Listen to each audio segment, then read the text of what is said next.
నమస్తే అండి. నా పేరు లైలా. నేను ఒక ట్రాన్స్ మహిళను. అయ్యా, సమాజ సేవకుల్లారా, సంఘ సంస్కర్తల్లారా, మేధావుల్లారా, కొజ్జాలంటే ఏంటిదయ్యా? పని చేత కాని వాళ్ళ, మాట్లాడలేని వాళ్ళ, తెలివి లేని వాళ్ళ, రాజకీయాలు చేయలేని వాళ్ళ, ఏమనుకోని మీరు ఎవరిని పడితే వాళ్ళను ఎక్కడ పడితే అక్కడ మీరు కొజ్జాలని పోలుస్తున్నారు? మీకేమైనా బుద్ధి ఉందా? మీరు మాట్లాడే మాటలతోని సమాజంలోని ఒక వర్గము, ఒక జెండర్ను మీరు ఎంత కించపరుస్తున్నారో మీకు అర్థమవుతుందా? అసలు మమ్మల్ని కించపరిచాకు మీకెవరిచ్చారయ్యా? అయ్యా, మీ రాజకీయాలు ఏమనుంటే మీరు చేసుకోండి, మీ మాటలు ఏమనుంటే మీరు మాట్లాడుకోండి. కానీ ఎక్కడ పడితే అక్కడ ఎవరిని పడితే వారిని, పని చెయ్యలేని వాణ్ణి, చేతగాని వాణ్ణి, సరిగ్గా మాట్లాడలేని వాణ్ణి కొజ్జాలతో పోల్చకండి. అర్థమవుతుందా మీకు? ప్రతిసారి చెప్తున్నాము, ఎవరిని పడితే వారిని, ఎక్కడ పడితే అక్కడ మాతనెందుకు పోలుస్తున్నారయ్యా? అసలు మీరు మాకు ఏమి అవకాశాలు ఇచ్చారని మేము చేతగాని వాళ్ళమయ్యాము? ఎక్కడ సమానంగా చూశారని మేము పనిచేయని వాళ్ళమయ్యాము? మీకు దమ్ముంటే మీరు అన్ని రంగాలలో మాకు అవకాశాలు ఇచ్చి చూడండి. సమానంగా చూడడం అలవాటు చేసుకోండి. మేమేంటో నిరూపించుకుంటాము.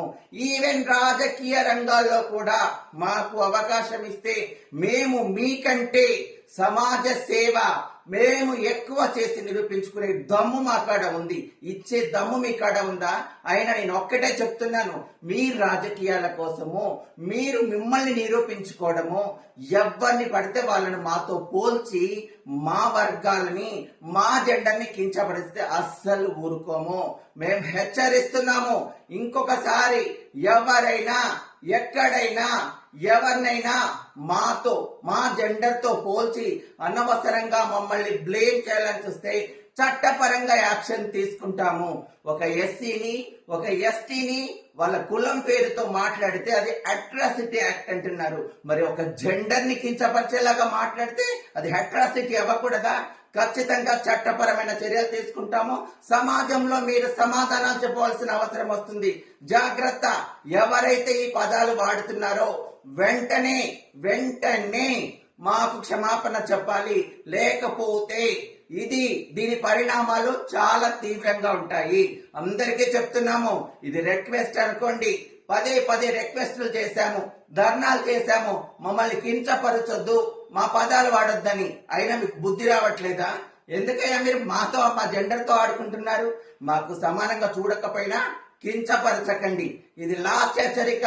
మా సమాజం కనుక గొంతెత్తితే మీరు ఎక్కడ పడితే అక్కడ మీరు తల దించుకోవాల్సిన పరిస్థితి వస్తుంది. జాగ్రత్త.